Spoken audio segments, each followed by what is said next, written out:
Hello everyone, कैसे हो आप सब लोग। जैसा कि अभी तक सारी चीज़ें आप लोगों की सेटल हो चुकी होंगी। आप लोगों ने आंसर की से भी सारी चीज़ें मैच कर ली होंगी। आपको ऑलमोस्ट एक क्लैरिटी आ गई होगी माइंड में कि हाँ प्रीलिम्स हो रहा है या नहीं हो रहा है ना। और अच्छी बात है कि आप लोगों के जो एक्सपेक्टेड स्कोर है आपका उससे ज़्यादा स्कोर आ रहा है, तो दैट्स गुड। और अभी आपको मेंस की प्लानिंग करनी पड़ेगी, क्योंकि रिजल्ट की बात हो रही है। तो वो आप ये मान लो 18-19 तारीख को बोल रहे हैं कि रिजल्ट आ जाएगा। तो अभी हमारे पास 10 दिन है। एक बार हम उनके बारे में बात करेंगे कि आपको ये 10 दिन कैसे यूटिलाइज करने हैं। दूसरी चीज अपन ये देखेंगे पूरे मेंस की प्लानिंग किस तरीके से अपने को करनी है। चाहे अपने वो तेज सिविल्स के प्रोग्राम्स होंगे, लाइब्रेरी प्रोग्राम होगा या मेंस टेस्ट सीरीज होगी, उसकी चीजें भी वो कैसे करनी है। बेसिकली अपने पास एक स्ट्रक्चर होना चाहिए कि हाँ कैसे मैं इस सिलेबस को डिकोड करके उसमें आंसर राइटिंग कैसे करनी है, वैल्यू एडिशन कैसे करनी है, करंट अफेयर्स को कहाँ से प्रिपेयर करना है। रिसोर्स लिस्ट की अगर बात करें तो कौन कौन सी क्लासेस की जो बुक्स हैं, एनसीईआरटी की बुक्स होंगी, आरबीएससी की, इग्नू से भी कुछ मटेरियल आपको उठाना पड़ेगा। तो उन सब के बारे में अपन एक बार आज बात करेंगे और पूरा प्लान करेंगे कि हाँ अपने को क्या क्या चीजें देखनी पड़ेंगी, है ना। तो आरएस मेन स्ट्रेटजी है जो हम लोग डिस्कस करेंगे अभी।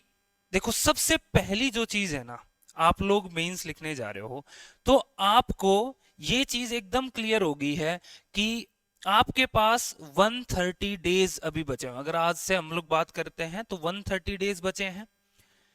वैसे तो ये 130 दिन है, लेकिन अगर इफेक्टिवली बताए ना तो जैसे कुछ दिन ऐसे होंगे जो आप लोग रिजल्ट का वेट करके भी वेस्ट कर दोगे।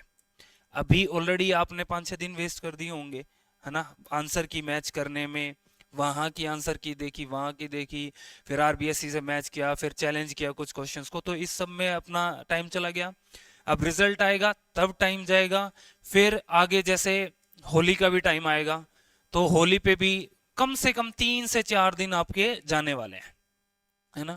और मैं लास्ट के 10 दिन को भी कंसिडर नहीं करता हूं, क्योंकि उस टाइम पे एंग्जाइटी होती है, आप लोग अपने एग्जाम सेंटर पे जा रहे होते हैं। तो ऑलमोस्ट अगर बात करें ना, तुम इसमें से 30 दिन आप ये निकाल लो कि जो आपके चले जाएंगे, है ना। इफेक्टिवली देखें तो आपके पास सिर्फ 100 डेज बचते हैं मेंस की तैयारी के लिए। अब इनको आप कैसे इस्तेमाल करते हो वो आपके ऊपर डिपेंड करता है कि ये 100 दिन हम ऐसे यूज कर लें ताकि हमें आने वाले साल खराब ना करने पड़े। अभी तो चलो वैकेंसी अपने बिल्कुल सामने है, अपने को पता है कि भैया इस डेट को मेंस होना है और कुछ दिन बाद इंटरव्यू हो जाएगा, जैसे आरपीएससी काम कर रही है। लेकिन हमें ये नहीं पता कि आगे वैकेंसी कब आएगी। तो अभी आपके पास गोल्डन चांस है। जिस तरीके से पेपर आया, आपने प्रीलिम्स अच्छा अटेम्प्ट किया, तो that means that you are lucky, आपने हार्ड वर्क किया और वो काम आ गया। तो अब आपको ये 100 डेज बहुत अच्छे से इस्तेमाल करने हैं। ये अब आपके ऊपर डिपेंड करता है, और यही 100 दिन है आपके पास इफेक्टिवली। हो सकता है आप किसी दिन बीमार पड़ जाएं, हो सकता है कि आपको कहीं शादी में भी जाना पड़े, क्योंकि शादियां भी अटेंड करनी आजकल ये हो जाता है कि हाँ यार चला जाता हूं तो शादी अटेंड कर। फिर बहुत सारा समय आप सोशल मीडिया पे भी वेस्ट करते हो, है ना, ये वीडियो देखी वो वीडियो देखी, इस तरीके से आपका। तो 100 डेज हैं जो आप इस्तेमाल करोगे। अब आपको अपनी कहानी लिखनी है, आप वो कहानी कैसे लिखते हो, टोटली योर कॉल। हम लोग सिर्फ, चाहे कोई भी कोचिंग इंस्टीट्यूट हुआ, कोई भी प्लेटफॉर्म हुआ, वो सिर्फ आपको मेंटोर कर सकता है। आप मेहनत आपकी होगी, टोटली आपकी मेहनत है। हम तो सिर्फ आपके पीछे खड़े हैं कि भैया हाँ आपको बता सकते हैं कि ये चीज कर लो। नहीं करोगे आपका लॉस है, कर लोगे आपका फायदा है। आप इस चीज को ज्यादा बेहतर जानते हो। आरएस का मीन्स लिख रहे हो, मैच्योर स्टूडेंट हो। कोई हम लोग ऐसे नहीं है कि भाई छोटे बच्चे हैं, कोई छोटे उसकी तैयारी कर रहे हैं और हमें चीजों का पता नहीं। आपको सही गलत पता है, आप एज के इस पड़ाव पे हैं जहां पे आपको डिसीजन लेना है कि मुझे किस तरफ जाना है। क्योंकि हो सकता है कि अगले साल आपको चांस ना मिले, प्रीलिम्स क्लियर ना हो। दूसरी चीज, घर वालों का प्रेशर आएगा, जॉब का प्रेशर होगा, लड़कियों पे या लड़कों पे भी शादी का प्रेशर होता है, और सोसाइटल प्रेशर बहुत सारे होते हैं। तो अभी आपके पास चांस है, तो उसी को इस्तेमाल करना है। ये नंबर ऑफ डेज मैंने आपको बता दिए हैं। सबसे पहली चीज, आप मेंस की तैयारी कर रहे हो, आपके पास सिलेबस आप डाउनलोड करो और उसको प्रिंट निकाल के अपने रूम में लगा लो। इसको प्रिंट निकाल लेना। अभी अगर मैं आपसे पूछूं आपके पास मेंस का सिलेबस प्रिंटेड फॉर्म में आपकी जो स्टडी टेबल है उसके ऊपर है, पूरा का पूरा सिलेबस आपको याद है? नहीं याद होगा। आपको पहला काम अभी यही करना है कि ये सिलेबस ना याद करना है। ये आपको बाय हार्ट ये याद होना चाहिए, एक एक वर्ड जो उस सिलेबस में लिखा हुआ है। मैं ये इसलिए बता रहा हूं क्योंकि जब सिलेबस याद होता है तो कुछ क्वेश्चंस जब एनालिटिकल आते हैं तो ये एक सिलेबस वाली अप्रोच भी होती है कि किसी क्वेश्चन को कैसे डिकोड करना होता है। जैसे आपके सिलेबस में कितने सारे सब्जेक्ट हैं उतने ही एस्पेक्ट आप आंसर में पॉइंट बनाने में यूज कर सकते हो। जैसे कोई एनालिटिकल क्वेश्चन आया तो वहां पे जब आपको एस्पेक्ट में ब्रेक करना होता है तो आप पॉलिटिकल एस्पेक्ट ब्रेक करते हो, सोशल एस्पेक्ट ब्रेक करते हो, economical, geographical, science and technology का इस्तेमाल करते हो। तो ऐसे आपको पता रहता है, तो ये सिलेबस आपको याद होना चाहिए। दूसरी चीज, जैसा कि अब अभी अभी 2023 वाला जब आपने पेपर देखा होगा तो आईआर का एक क्वेश्चन था, डेवलप्ड नेशंस और डेवलपिंग नेशंस के बीच में कैसे एक डायलेमा है इंडिया के लिए। तो यहां पे जब आप पॉइंट्स लिखते हो, वैल्यू एडिशन की बात करते हैं, तो ये जो सिलेबस के कुछ पॉइंट्स होते हैं ना, जैसे इकोनॉमी का कोई पॉइंट आएगा तो आपको याद आ जाएगा कि हाँ हम किस कंट्री के डेवलप्ड नेशंस के साथ क्या कितना ट्रेड कर रहे हैं, डेवलपिंग के साथ कितना ट्रेड। तो ये आप वहां पे एज ए वैल्यू एडिशन लिख करने में बहुत हेल्प मिलती है आपको। तो जब सिलेबस हमेशा याद होना चाहिए आपको, क्योंकि कुछ क्वेश्चंस ऐसे भी आएंगे, जैसे मॉडर्न हिस्ट्री का भी एक क्वेश्चन था, वो मॉडर्न से भी लिंक था, मेडिवल से भी लिंक था, एंशियंट से भी लिंक था, कल्चर का एक क्वेश्चन था। तो आप देखोगे ना तो इंटरलिंकिंग बहुत करने लग गया आरपीएससी। और हो सकता है जैसा कि आरपीएससी अभी जिस पैटर्न पे चल रहा है तो इंटरलिंकिंग ऑफ सब्जेक्ट्स हो सकती है। इकोनॉमी के क्वेश्चन में आपको पॉलिटी की चीजें भी यूज करनी पड़ेंगी, सोसाइटल चीजें भी, जैसे कल्चर ऑफ पॉवर्टी सोसाइटी में भी पूछा होता। सोसाइटी का भी टॉपिक है, वो सोशोलॉजी का टॉपिक है, लेकिन वो पॉलिटी में भी पूछा जा सकता था, है ना। जैसे वेस्ट टॉक्सिकेशन वर्ड आपसे पूछा था। ओके तो इस तरीके से जब आपके पास पॉइंट्स अगर होते तो उन आंसर्स में आप वैल्यू एडिशन या फिर एग्जांपल के थ्रू या फिर कोई आप डेटा के थ्रू या कोड के थ्रू इन चीजों का यूज करते हो। तो आपको पहली चीज सिलेबस याद कर लेना, 3 बार 4 बार पढ़ लो इसको, ताकि आपको पता रहे कि कौन कौन से पॉइंट्स आपको आपके सिलेबस में है और वो कैसे मेंस पे। एक और चीज मैं यहाँ पे वो क्यों कह रहा हूं मैं आपको, जैसे मान लो आप न्यूज़पेपर पढ़ते हो, अभी आपको न्यूज़पेपर भी पढ़ना पड़ेगा। अब न्यूज़पेपर जब आप पढ़ोगे तो जैसे मान लो सुप्रीम कोर्ट ने कोई डिसीजन दिया, तो सुप्रीम कोर्ट ने जैसे कि पोल्यूशन के ऊपर या एनवायरनमेंट से रिलेटेड कोई डिसीजन आता है तो एकदम से आपको याद आना चाहिए कि हमारा ये जो है ये पॉलिटी में मैं इसको कहां यूज कर सकता हूं और एनवायरनमेंट या इकोलॉजी में जो क्लाइमेट चेंज का टॉपिक है वहां पे कैसे यूज कर सकता हूं। अगर मान लो सरकार कोई बिल लेके आती है तो उसको आप कैसे यूज कर सकते हो, पॉलिटी के किस वाले सब टॉपिक में, सब टॉपिक में आप उसको यूज करोगे। मान लो इंटरनेशनल लेवल पे कोई कन्वेंशन होती है एनवायरनमेंट से रिलेटेड, तो आपके माइंड में आना चाहिए कि हाँ मैं इसको कहां यूज करूंगा। कोई राज्य सरकार कोई एग्रीकल्चर सेक्टर में कोई रिफॉर्म्स लेके आती है, कोई एक ऐसा इनिशिएटिव लेके आती है जिससे फार्मर्स की इनकम में बूस्ट होता है या फार्मर्स की प्रोडक्टिविटी बढ़ती है या फार्मर्स का जो कर्ज है वो कम हो रहा है, मतलब उनकी हेल्प हो रही है किसी भी तरीके से। तो वो एग्जाम्पल जब आप अखबार पढ़ रहे होगे तो आपको एकदम से स्ट्राइक होगा कि यार इकोनॉमिक्स में जो एग्रीकल्चर का टॉपिक है मैं वहां पे इसको वैल्यू एडिशन में यूज करूंगा। तो न्यूज़पेपर पढ़ते टाइम आपको एकदम क्लियर हो जाता है कि हाँ यार ये टॉपिक मेरे को कहां पे इस्तेमाल करना है अपने मेंस की आंसर राइटिंग में। हम लोग आंसर राइटिंग कैसे करते हैं, किस तरीके से आप वैल्यू एडिशन करोगे, वो सारी चीजें हम लोग एक अलग वीडियो में डिस्कस भी करेंगे कि आंसर कैसे फॉर्मेट होता है, बॉडी इंट्रोडक्शन कैसे आएगा, बॉडी कैसे बनेगी, बॉडी में पार्ट्स सब पार्ट्स कैसे ब्रेक होंगे और कंक्लूजन कैसे दिया जाएगा, उन सब पे भी बात करेंगे। बट सबसे पहली चीज सिलेबस, तो प्रिंट निकालना है, उसको याद करना है, और जो भी चीज आप पढ़ोगे, कुछ भी कोई भी टॉपिक आप कोई भी सब्जेक्ट आप पढ़ रहे होगे तो आपके माइंड में स्ट्राइक हो जाना चाहिए कि ये किस पेपर में है हमारे सिलेबस में, आरएस मेंस के में। तो इसलिए सिलेबस का याद होना बहुत जरूरी है, क्योंकि सिलेबस याद होगा तो बहुत सारे पॉइंट्स आपके निकल के आ जाएंगे, आपको इजीली चीजें पता चल जाएंगी। दूसरी चीज, पहली चीज सिलेबस हो गया, दूसरी चीज पे बात कर लेते हैं हम लोग, वो है आपका रिसोर्स लिस्ट। देखो, मैं बिल्कुल, हम लोग इस चीज में किसी को भी क्रिटिसाइज नहीं करना चाहते हैं।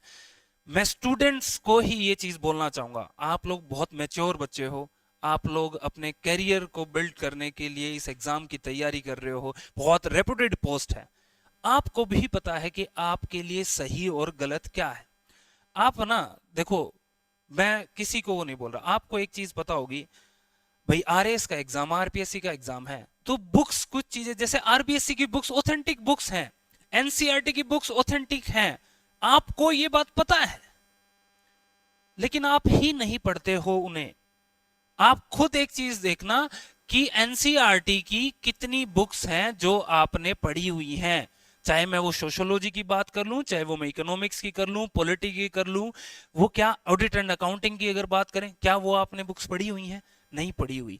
क्या आपने आरबीएससी की बुक्स पढ़ी हुई हैं, इग्नू की बुक्स पढ़ी हुई हैं? अगर मैं एनआईओएस की बात करूं, ये तो और एडवांस हो जाती हैं। तो ये क्या बुक्स आपने, आपको ये बात जरूर पता है, आपसे अगर आपका छोटा भाई आके अगर पूछता है कि भैया मुझे तैयारी करनी है आरएस की, तो मैं कौन सी बुक को रेफर करूं, मैं शर्त लगा के कह रहा हूं कि आप इन्हीं बुक्स का नाम लोगे। सबको पता है ये, कोई ऐसा नहीं है कि जिसको नहीं पता है, लेकिन आप इन सब को छोड़ के आप क्या करते हो, नोट्स, कि हमें तो सर नोट्स दे दो। ठीक है साहब, मैंने मेरे नोट्स बनाए, मैंने आपको अपने नोट्स आपको दे दिए, लेकिन मैंने तो अपने नोट्स अपनी समझ से बनाए हैं। हो सकता है कोई चीज मेरे लिए बहुत आसान हो, बट क्या वो आपके लिए भी आसान है? हो सकता है कोई चीज आपके लिए बहुत आसान हो, क्या वो मेरे लिए आसान होगी? सबके लिए एक चीज, सबके लिए क्या एकदम सेम हो सकती है? नहीं हो सकती ना।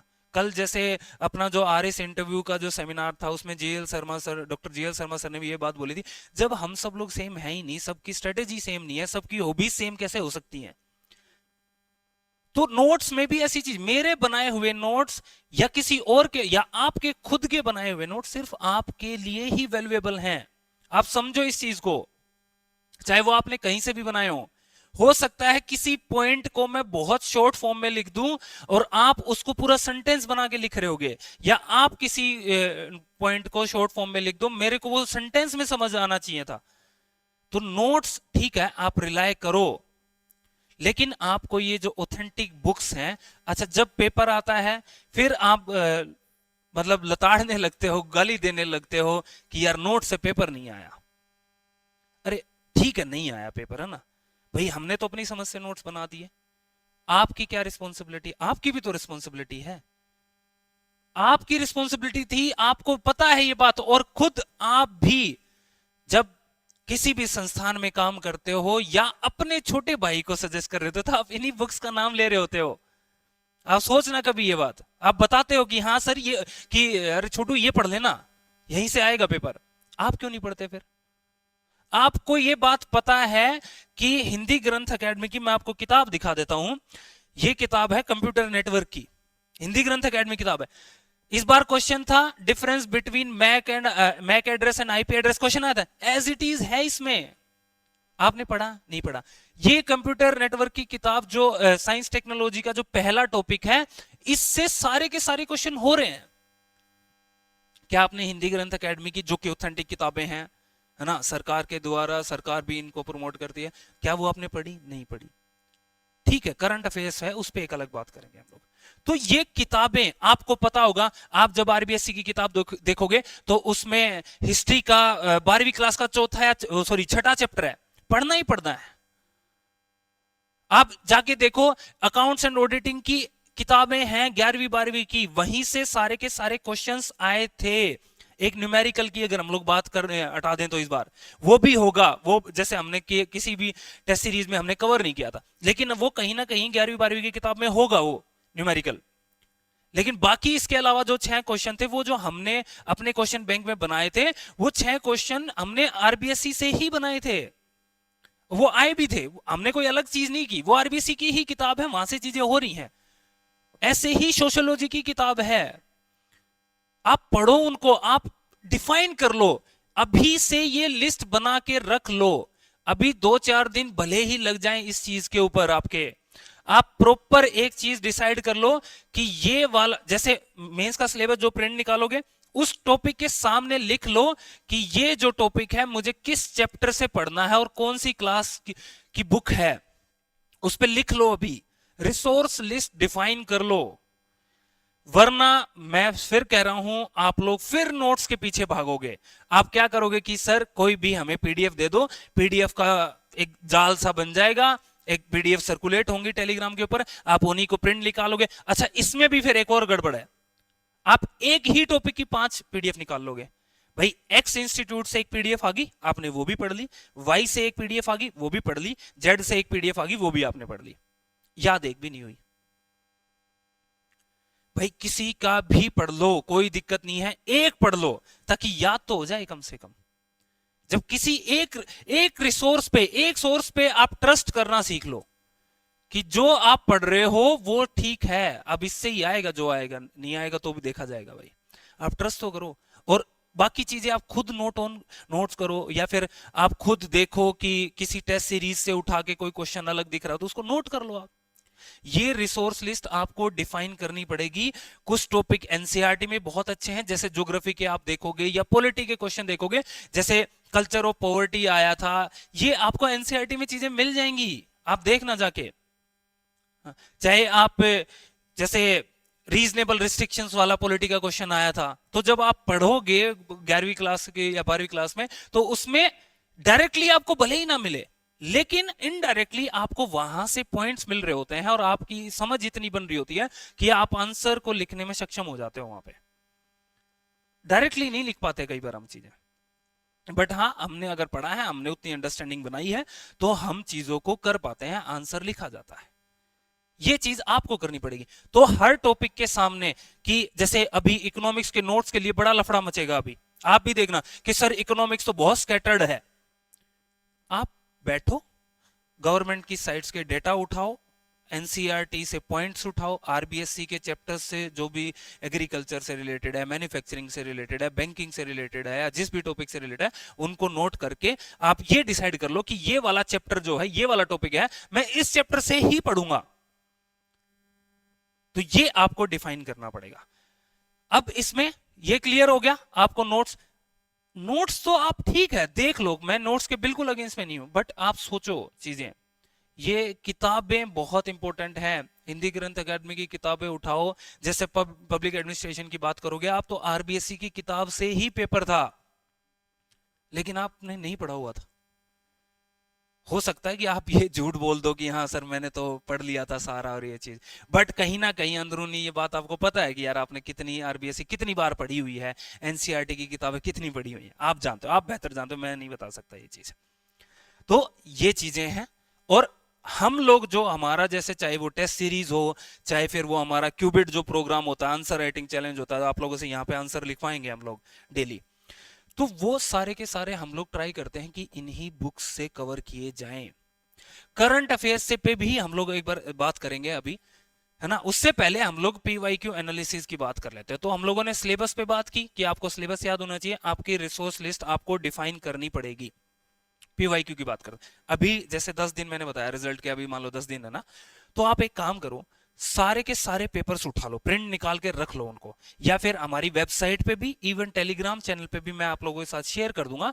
हम लोगों ने क्या कर रखा है कि टॉपिक वाइज पेपर का ट्रेंड एनालिसिस कर रखा है मेंस का, कि कौन से टॉपिक से किस तरीके के क्वेश्चन आए हुए हैं। जैसे क्वेश्चन आप ऐसे थोड़ा सा ना एनालिटिकल अप्रोच बनाओ, जैसे आपको एकदम क्लियर हो जाएगा कि यार हार्ड क्वेश्चन कितने आए हैं, है ना, और इजी क्वेश्चन कितने आए हैं, या टफ क्वेश्चन थे, इजी क्वेश्चन, एक इस तरीके से एनालिसिस कर लो।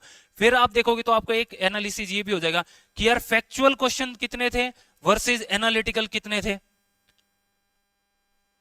आपको पूरा ग्राफ बन जाता है, पता चल जाता है, आपको ये पता चल जाएगा कि यार ट्रेडिशनल जो तरीका था वैसे कितने क्वेश्चन पूछ रहा है। और अगर हम लोग बात करें तो अमर्जिंग टॉपिक्स, अब अमर्जिंग टॉपिक्स की अगर मैं बताऊं आपको, आप लोगों ने इस बार का प्रीलिम्स का भी देखा होगा ना, आर्टिफिशियल इंटेलिजेंस पे क्वेश्चन था, ठीक है, आईओटी पे क्वेश्चन था, है ना, मिसाइल्स वाले पे क्वेश्चन था, ये अमर्जिंग टॉपिक्स हैं।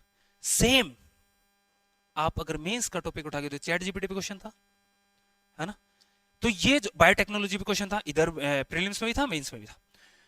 तो आपको ये आप देखोगे ना, तो आप देखना कि अमर्जिंग टॉपिक्स के ऊपर क्वेश्चन पूछने के चांसेस ज्यादा बढ़ रहे हैं। ज्यादा question in topic emerging topics पे पूछे, जैसे क्लाइमेट चेंज हो गया, ग्लोबल वार्मिंग हो गया। फिर एनालिटिकल क्वेश्चन, फैक्चुअल से ज्यादा एनालिटिकल क्वेश्चंस आने स्टार्ट हो गए हैं।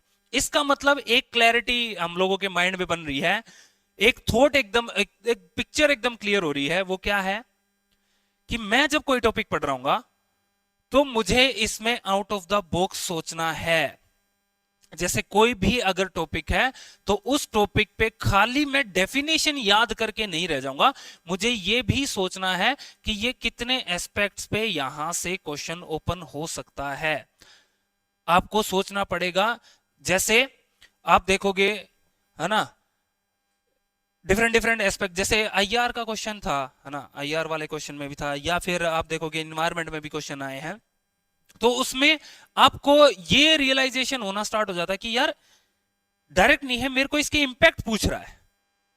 तो मैं कोई टॉपिक पढ़ूं तो मुझे उसके इंपैक्ट पे भी देखना है। और इंपैक्ट में भी, जैसे वर्ल्ड हिस्ट्री में एक क्वेश्चन था अमेरिकन रेवोल्यूशन पे, शायद उसका विमेन पे इंपैक्ट शायद पूछा हुआ था, तो पर्टिकुलर एक सेक्शन पे आ गया है वो, है ना।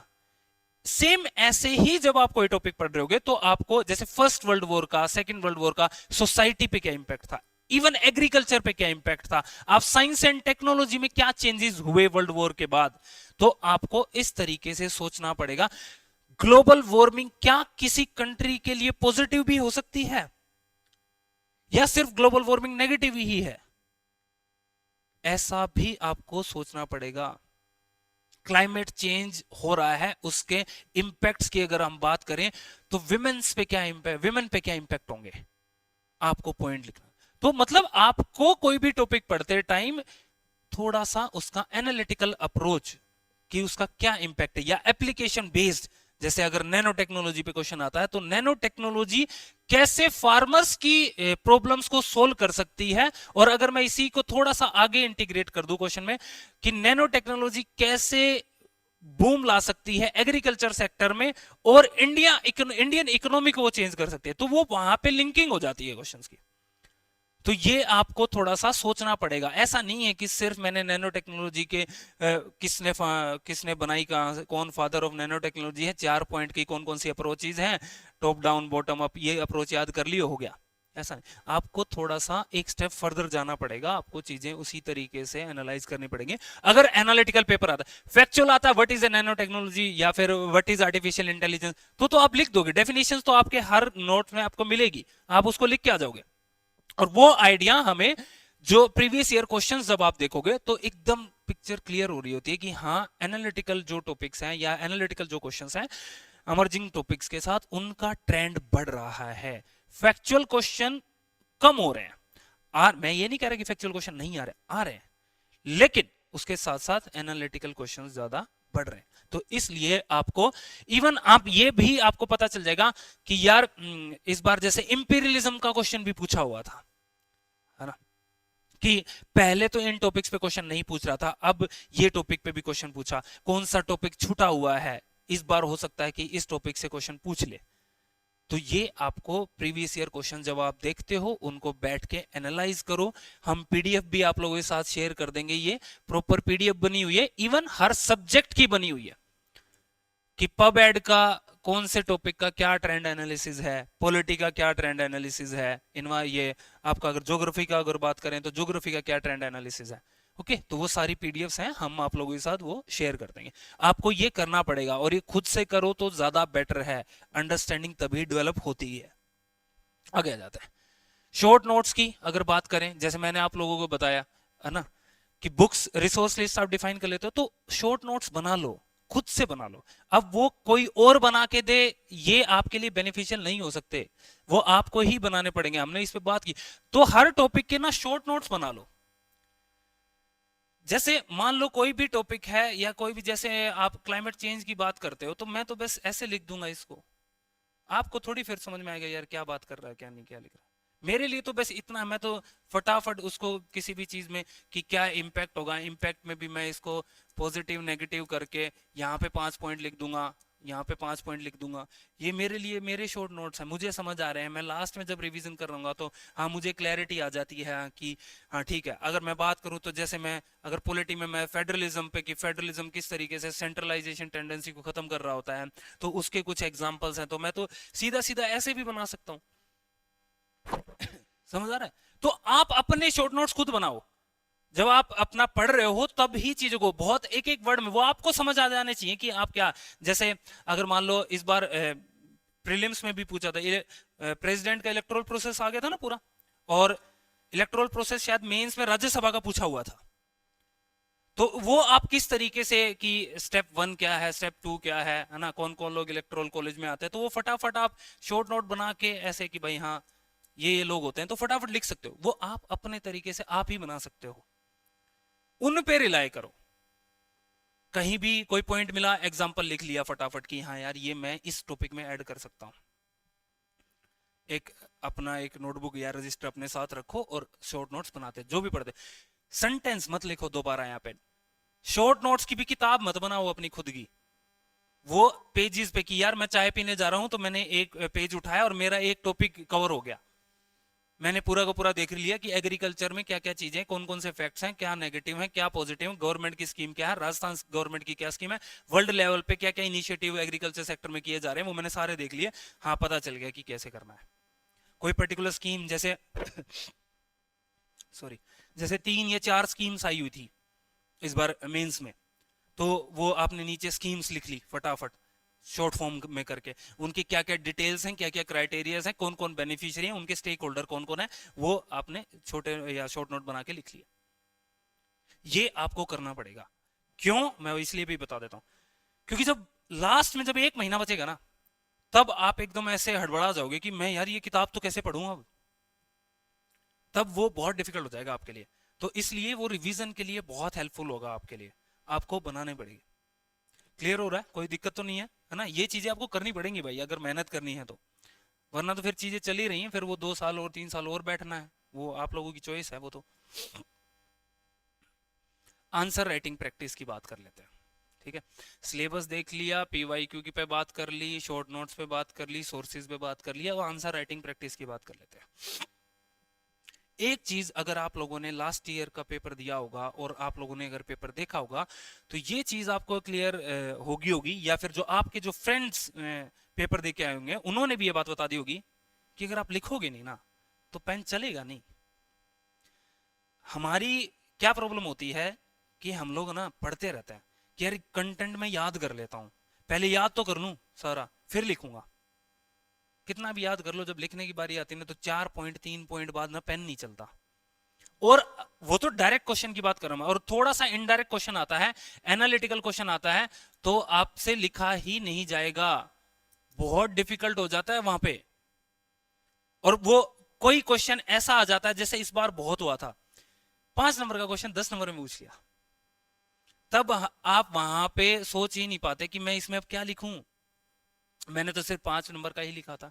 लेकिन जब आप आंसर राइटिंग प्रैक्टिस इतनी करके जाते हो, आपको चीजें पता होती, आप इतने हैबिचुअल हो जाते हो कि मेरे पास कोई भी क्वेश्चन मेरे को अगर थ्रो किया जाएगा तो मैं उस आंसर को लिख दूंगा, मैं उस क्वेश्चन को लिख दूंगा कि उसके कौन से एस्पेक्ट्स को टच करना है, किस तरीके से उस आंसर को सब टॉपिक्स में ब्रेक करना है, कौन से एग्जांपल्स लिखने हैं, कहां पे डायग्राम बनेगा। इंट्रोडक्शन में 5 तरीके से इंट्रोडक्शन कैसे लिख सकता हूं, ये कि या तो मैं इसको करंट अफेयर्स से स्टार्ट करूं, या मैं इसमें सुप्रीम कोर्ट का कोई डिसीजन लिखूं, या इसमें कोई कोर्ट लिखूं, या मैं इसमें कोई डेफिनेशन लिखूं, या फिर इसको मैं कोई भी इनिशिएटिव हुआ है उससे स्टार्ट करूं, गवर्नमेंट की स्कीम से स्टार्ट करूं। ये आप जब प्रैक्टिस करते हो ना तब आता है। ऐसा नहीं होता कि यार मैंने सोच लिया है मैं तो कोई भी क्वेश्चन ऐसे स्टार्ट कर दूंगा, नहीं, जब आप डेली चीजें कर रहे होते हो तो वो धीरे धीरे एड ऑन होती जाती हैं। हम लोगों ने हमारे लाइब्रेरी में जो बच्चों का सिलेक्शन हुआ, हमने कोई 30 मार्क का चीज नहीं की भाई, सिंपल था, डेली लिख रहे थे, डेली लिखते थे, तो जितनी मिस्टेक्स थी वो कम होती चली गई, और वो हैबिट इतनी बनती चली गई कि हाँ उनके सामने कोई क्वेश्चन आ रहा था तो वो उसको लिख ले रहे थे, कोई अलग से चीज नहीं की भाई। वही चीजें जो आपको भी पता है वही चीजें हम कर रहे हैं, है ना? लाइब्रेरी इनिशिएटिव, अभी आपको बहुत सारी लाइब्रेरीज देखने को मिलेंगी, वो सेल्फ स्टडी का दोबारा से ट्रेंड आएगा, वो अच्छी चीज भी है। तो आपको आंसर राइटिंग प्रैक्टिस करनी पड़ेगी, चाहे आप कोई भी प्रोग्राम ज्वाइन कर लो। और मैं तो कहता हूं, चलो आप लोगों को लगता है कि हाँ कोचिंग इंस्टीट्यूट बहुत पैसा कमाते हैं और ये करते हैं, अब मत ज्वाइन करो प्रोग्राम, आप खुद से लिख लो। 2 दोस्त, 3 दोस्त, 4 दोस्त का ग्रुप बनाओ और खुद से ये डिसाइड कर लो कि यार आज इस टॉपिक पे अपन ये 4 क्वेश्चन लिखेंगे। अगर आप कर पाते हो, सबसे बड़ा तो चैलेंज वही है ना, आप खुद से नहीं कर पा रहे हो। आप रूम पे बैठे हो, आपने डिसाइड तो कर लिया कि यार आज लिखूंगा, पहले दिन 4 लिख दोगे, दूसरे दिन भी 4 लिख दो, तीसरे दिन 1 चला जाएगा, चौथे दिन 2 चले जाएंगे, फिर 2 बोलेंगे यार छोड़ना यार कल लिखेंगे यार, और फिर 5 दिन, 6 दिन, 7 दिन बाद, मैक्सिमम 10 से 15 दिन बाद आप एक बंदा भी आप चारों में से आंसर नहीं लिख रहा होता। वरना आप करके देख लो, आपने को करके भी देखा होगा, स्टार्टिंग में जब हम आते हैं तो ऐसे ग्रुप्स भी बनते हैं कि यार अपन तो डेली आंसर राइटिंग करेंगे और अपना तो सही हो जाएगा। बट आप कितना उसको इंप्लीमेंट करते हो? प्रोग्राम तो आपने बना लिया, आपने पूरा प्लान भी कर लेते हो, वो एंथुजियाज्म इतना ज्यादा होता है आपका कि हाँ हाँ चीजें कर लेंगे, लेकिन वो लास्ट तक वो इंप्लीमेंट नहीं हो पाता आपसे। इसीलिए फिर ये प्रोग्राम्स की जरूरत होती है जहां पे आप पैसा पे करते हो और आपको एग्जीक्यूट करने में या इंप्लीमेंट करने में आपको बाउंड किया जाता है। लाइब्रेरी में यही तो फायदा है बैठने में, कि आपको लिखना पड़ेगा भाई, नहीं तो आप जाओ अपने घर रहो, फिर घर ही रह लेते हैं, यहाँ क्यों आए? यहाँ अगर लिखने नहीं आओगे ना तो कोई फायदा नहीं है, आप नहीं आओगे कोई और आएगा। तो ये चीज आपको प्रैक्टिस करनी पड़ेगी। अच्छा कैसे? आप एक काम कर लो, जैसे मान लो आपका वर्ल्ड हिस्ट्री पे क्वेश्चन लिख रहे हो, वर्ल्ड वॉर पे, आप बैठो 3-4 लोग, आप एक बार डिसाइड कर लो कि यार वर्ल्ड वॉर पे, फर्स्ट वर्ल्ड वॉर पे कितने तरीके के क्वेश्चन बन सकते हैं।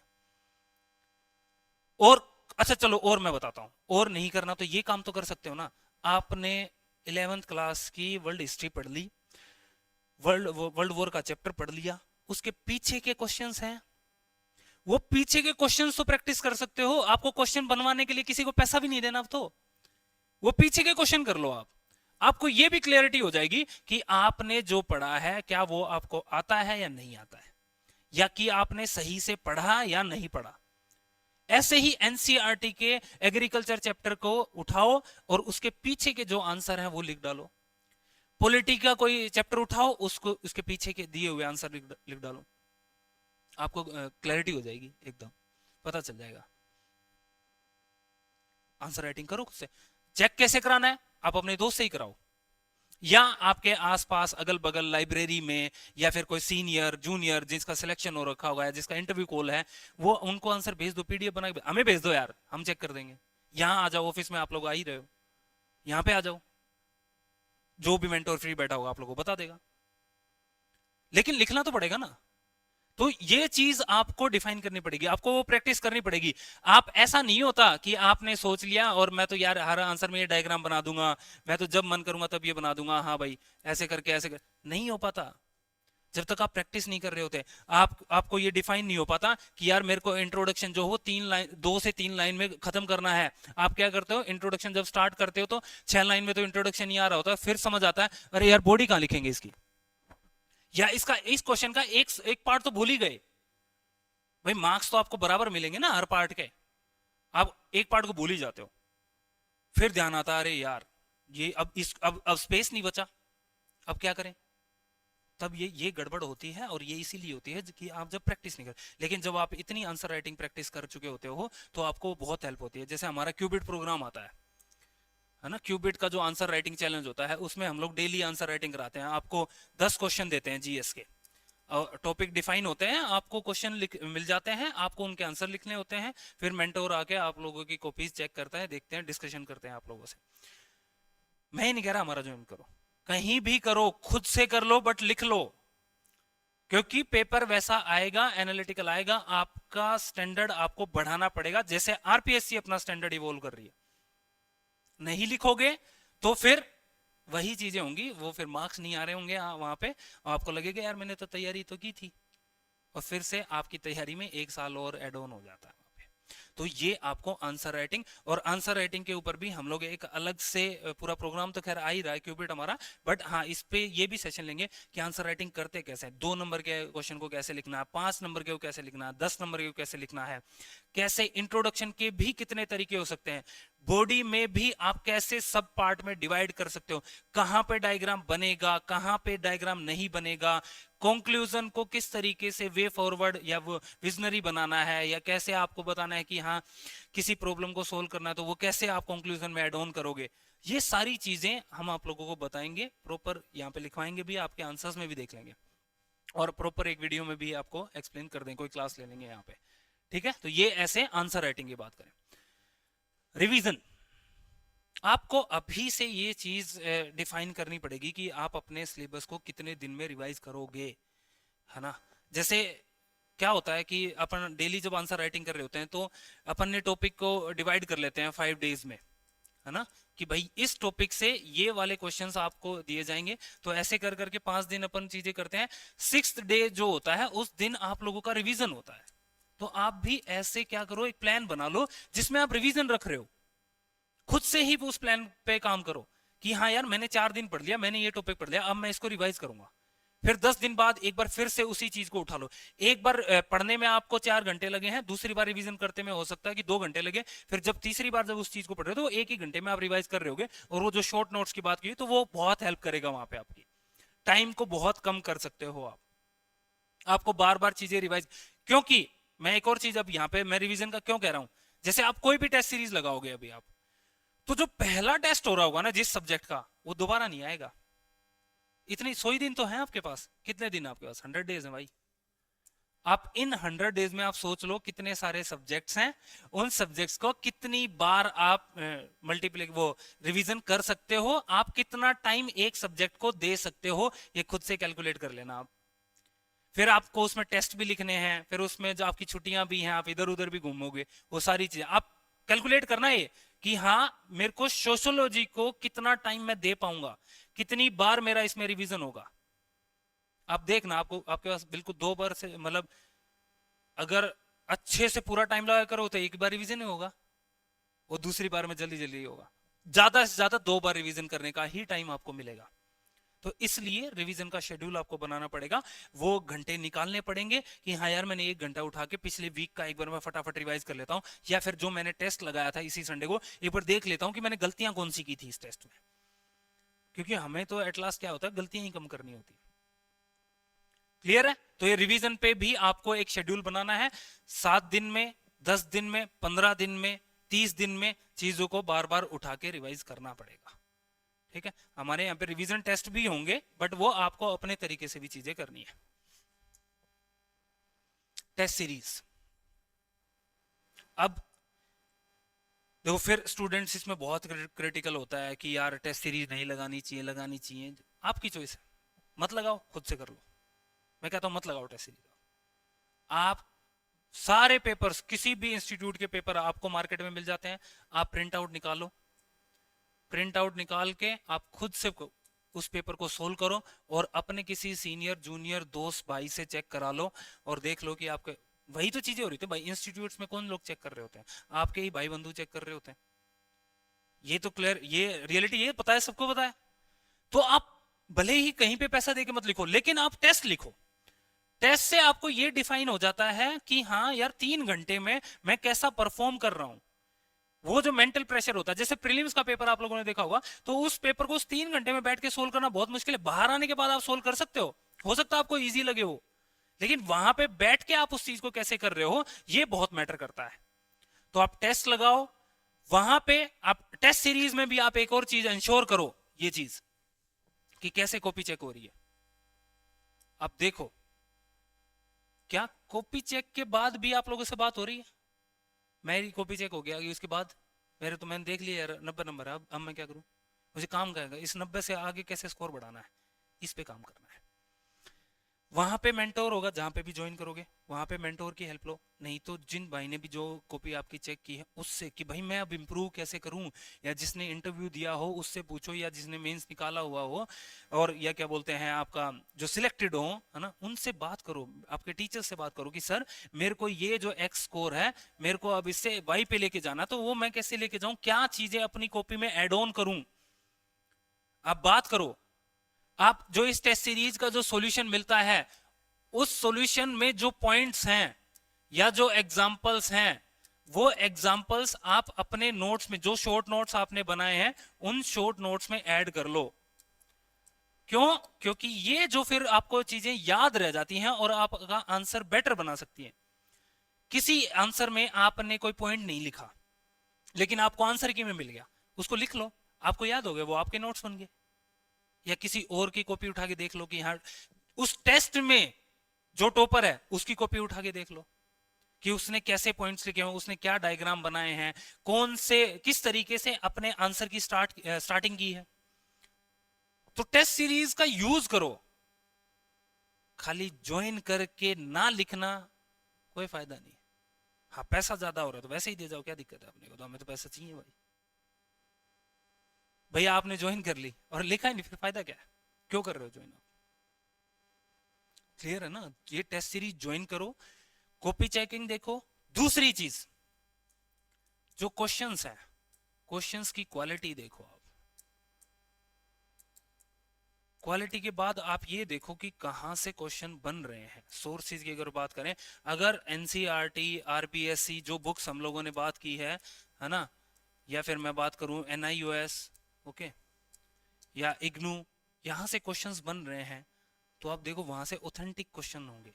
जो टॉपिक आपके सिलेबस में दिए हुए हैं वो उसी से क्वेश्चन बनाए गए होंगे। आप देखो कि वो चीजें कवर हो रही है नहीं हो रही है। करंट अफेयर्स के भी कैसे क्वेश्चन आप लोगों के सामने आ रहे हैं, तो ये चीजें आपको देखनी पड़ेंगी टेस्ट सीरीज में। फिर आप लोगों से 1-to-1 इंटरेक्शन हुआ नहीं हुआ, आपकी गलतियां जो थी उन पे काम करना है। मार्क्स को अगर हम लोग साइड कर दें तो कोई दिक्कत नहीं है, मार्क्स तो फिर भी बढ़ सकते हैं। यहां पे ऐसे भी स्टूडेंट थे जो फर्स्ट डे जब लिखने आए थे तो उनके टेस्ट सीरीज में पहले टेस्ट में 40 या 50 नंबर थे, लेकिन लास्ट तक वो 100 पे भी पहुंचे हैं और मेंस भी क्लियर हुआ ऐसे स्टूडेंट। बट वही जो हम लोगों ने बात करी कि जो डेली आंसर राइटिंग का, वो उससे बहुत हेल्प होती है। आप एक तो संडे पे ही पेपर लिख रहे हो या हफ्ते वाले दिन ही पेपर लिख रहे हो, और एक आप डेली लिख के आते हो, और फिर उसके बाद जब पेपर लिखते हो तो ना चाहते हुए भी आपकी परफॉर्मेंस बहुत बढ़ती जाती है, अच्छी होती जाती है, आपके आंसर्स की क्वालिटी इंप्रूव हो जाएगी। आप ये खुद रियलाइज करोगे।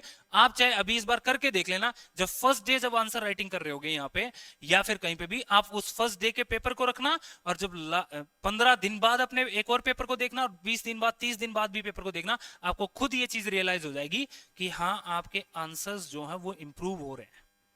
जिस तरीके के आंसर आपको लिखने चाहिए वैसी क्वालिटी आपके आंसर्स में आ रही है।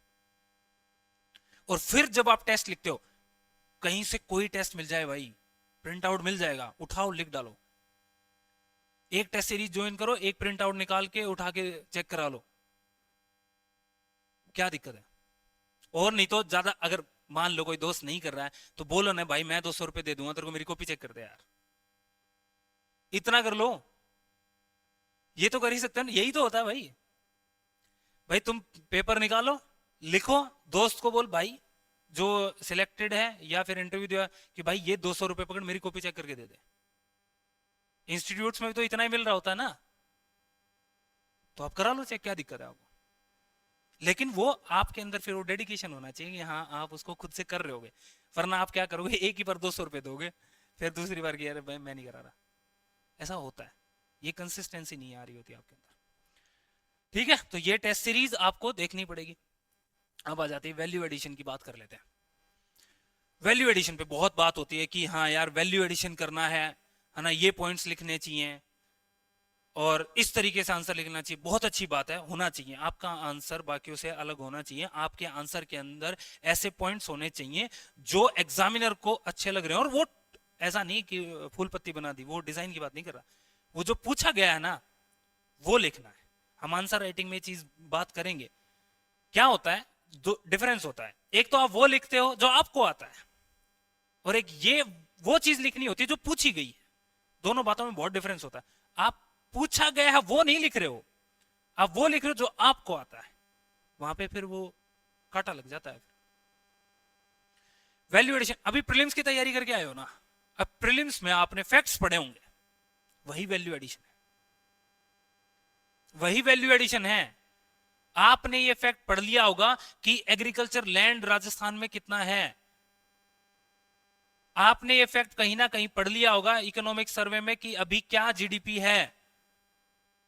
कितना ट्रेड हो रहा है, किससे एक्सपोर्ट ज्यादा है, किससे एक्सपोर्ट कम है, और किस सेक्टर में हम लोग एक्सपोर्ट इंपोर्ट कर रहे हैं।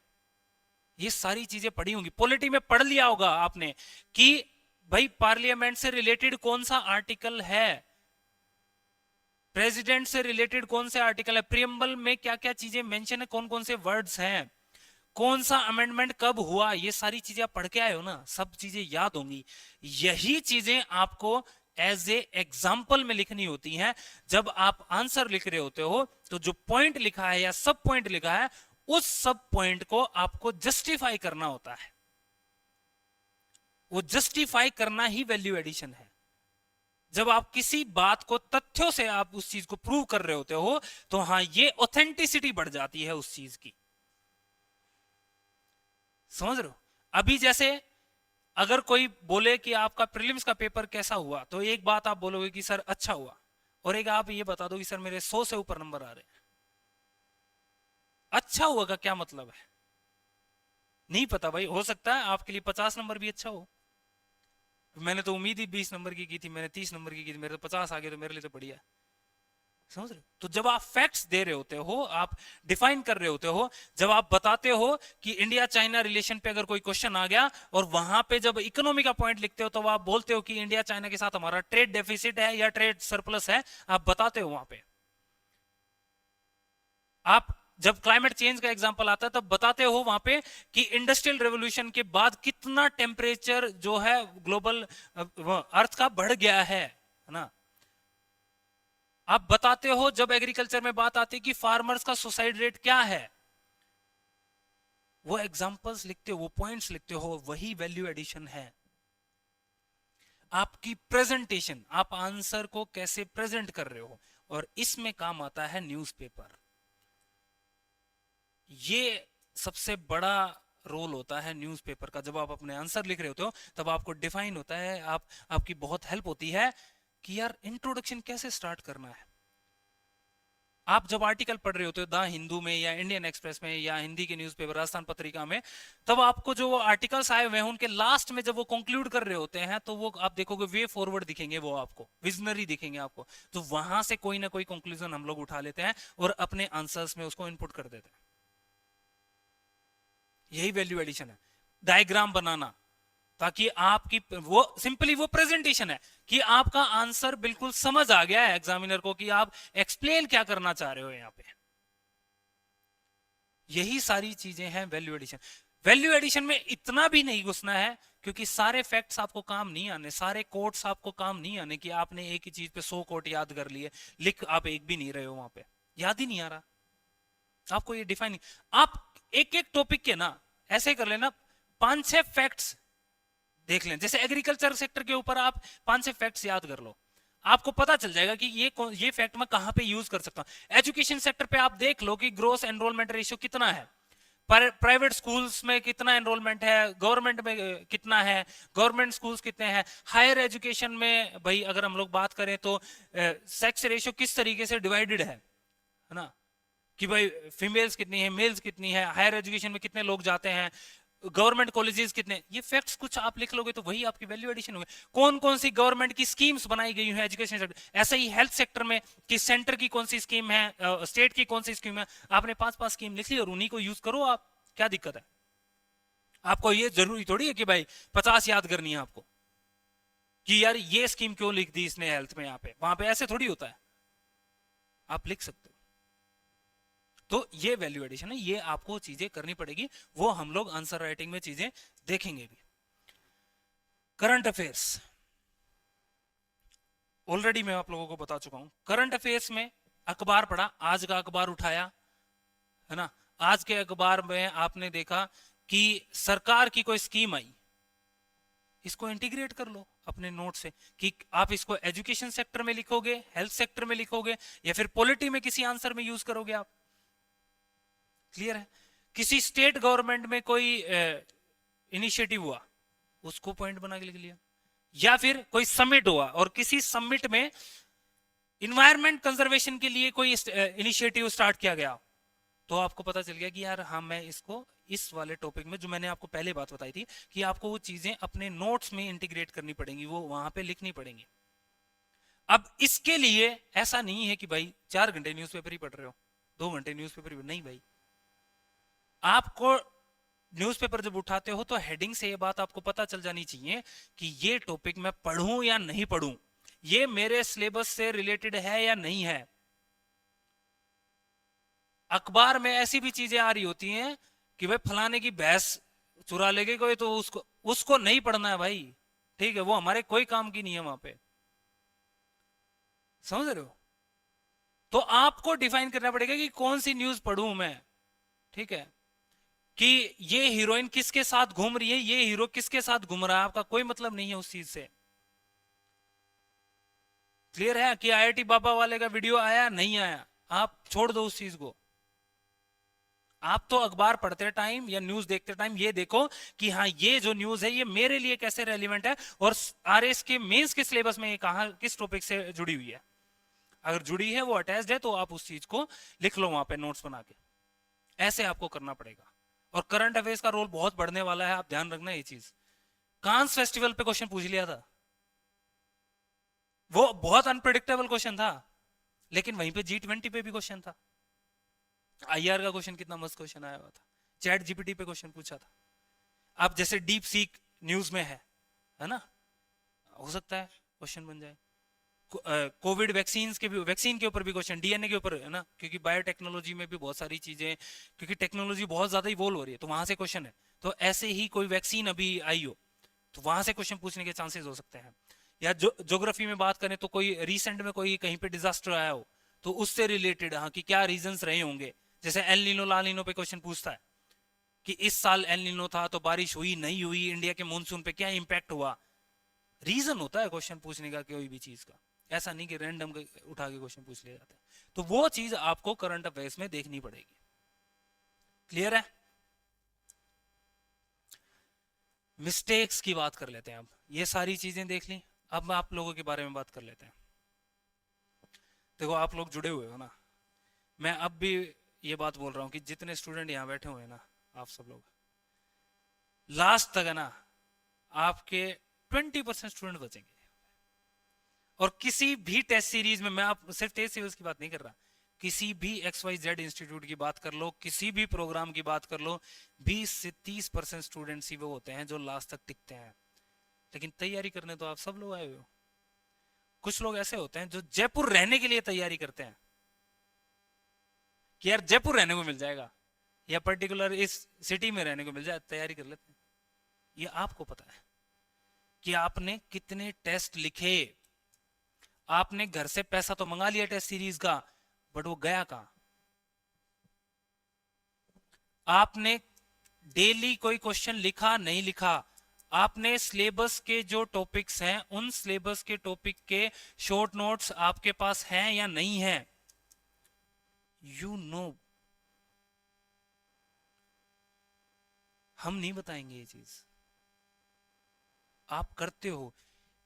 PYQ को देखा या नहीं देखा, अभी तक आप लोग प्रीवियस ईयर की किताब तो मिल जाएगी, पढ़ी नहीं होगी, नहीं पता होगा कि कौन सा क्वेश्चन पूछा हुआ है और किस तरीके से पूछा गया है। सेम चीज नोट्स, नोट सारी कोचिंग के आपके पास मिल जाएंगे, सब PDF मिल जाएंगे आपके पास। कितनी बार पढ़ी है आपने? या फिर हम जाते भी हैं, काफी स्टूडेंट्स के रूम पे भी जाते हैं, तो देखते हैं कोई दोस्त है तो उसके रूम पे भी जाए, सब चीजें PDF की एकदम आपको, एकदम ऐसे पूरा बंडल मिल जाएगा PDFs का कि भाई XYZ इंस्टीट्यूट सब की है। कितनी पढ़ी हुई होती है वो, आपको पता है। आपने जो ऑथेंटिक बुक्स हैं वहां पे जो क्वेश्चंस हैं, वो क्या क्वेश्चन वो आप लोगों ने कंप्लीट किए? आपने जो आपका टेस्ट चेक होके आया, क्या वो टेस्ट आपने एनालाइज किया कि आपने क्या मिस्टेक की थी, क्यों मार्क्स कट रहे हैं, कैसे आपके मार्क्स बढ़ाए जा सकते हैं? आज मैंने जो शेड्यूल बनाया था, क्या वो शेड्यूल मैंने फॉलो किया या फिर मेरा पूरा टाइम रील देखने में ही चला गया? हम्म? ये चीज आप जानते हो भाई। 100 दिन बचे हैं, मतलब वैसे तो 130 दिन है, बट इफेक्टिवली 100 दिन है। कैसे यूज करते हो आपको पता है, आपको अपनी मिस्टेक्स पता है।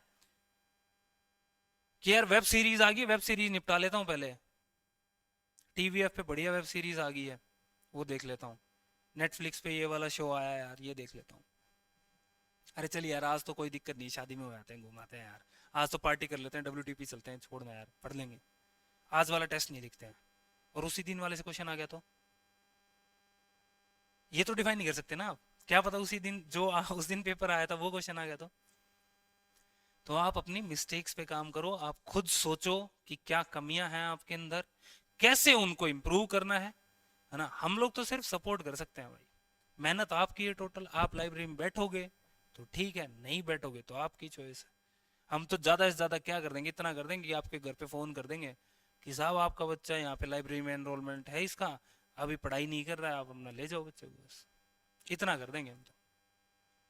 अब आप जानते हो कि आप अपने पेरेंट्स के सामने कैसे खड़े हो सकते हो और कैसे जवाब दे सकते हो उस चीज़ का, कि आपने एडमिशन लिया था, 15,000 रुपये फीस भी दे दी थी, और कि मैं तो यहाँ पे डेली आंसर राइटिंग करूंगा, तो इस सिविल्स में ज्वाइन कर लिया, अब नहीं बैठ रहा। फिर कैसे जवाब देते हो वो आपको पता है। तो ये चीजें हैं सारी, मैंने आपको बता दिया कि किस तरीके से मेंस की आपको प्लानिंग करनी है, चाहे वो सोर्सेज की बात हो, चाहे वो आपका सिलेबस की बात हो, PYQ की बात हो, करंट अफेयर्स की, आंसर राइटिंग की, टेस्ट सीरीज की, क्या मिस्टेक्स आप कर रहे हो, सारी चीजों पे हम लोगों ने बात कर ली है। आपकी चॉइस है, आप जानते हो बेटर। हम लोग तो सपोर्ट कर सकते हो, ये हम लोगों ने लाइब्रेरी के बारे में आपको बता ही दिया था। ठीक है, हमारा अभी RS interview guidance programme start हो गया, कल उसका सेमिनार भी था। उन लोगों को बहुत बहुत धन्यवाद जो लोग आए थे, thank you very much to them. और इंटरव्यू का हम लोग स्टार्ट कर ही रहे हैं। ये एक लाइब्रेरी जो है हमारी महेश नगर पे है, महेश नगर में है ना, और दूसरी जो है हमारी त्रिवेणी पे है, जो लोग जयपुर में रहते हैं वो जानते होंगे। ठीक है, ये RS इंटरव्यू गाइडेंस के लिए हमारी एक प्रैक्टिस बुकलेट है, इसकी PDF आप लोगों को टेलीग्राम चैनल पे मिल जाएगी। और जो डॉक्टर GL शर्मा सर ने जो बुक लिखी है, स्पेसिफिकली इंटरव्यू के लिए लिखी हुई बुक है, वो हम लोगों ने, वैसे सर आए थे जो उन्होंने गिफ्ट भी की थी स्टूडेंट्स को। बाकी ये बुक आप हमारे ऑफिस से भी ले सकते हो। तो ये जो सारे प्रोग्राम्स हैं वो हम लोग उसके लिए सारी डिटेल, जो भी क्या फीस रही, कब से स्टार्ट है, वो सब बता देंगे। बट मेंस की प्रिपरेशन स्टार्ट कर दो, है ना। अभी 10 दिन में भी चीजें कर सकते हो। पेपर 4 के लिए अलग से चीजें स्टार्ट करेंगे, पेपर 4 का हमारा अलग से प्रोग्राम आ रहा है। ओके, उस पे भी अभी टाइम है, तो आप वो भी चीजें अभी कर सकते हो। तो दैट्स ऑल। और कोई आप लोगों को कोई डाउट है, आप पूछना चाहते हो कि आपको लगता है कि हाँ किसी चीज पे, तो आप बताओ, कर लोगे हैं? देख लो भाई, उम्मीद है आप लोगों से, है ना। तो that's all, thank you very much.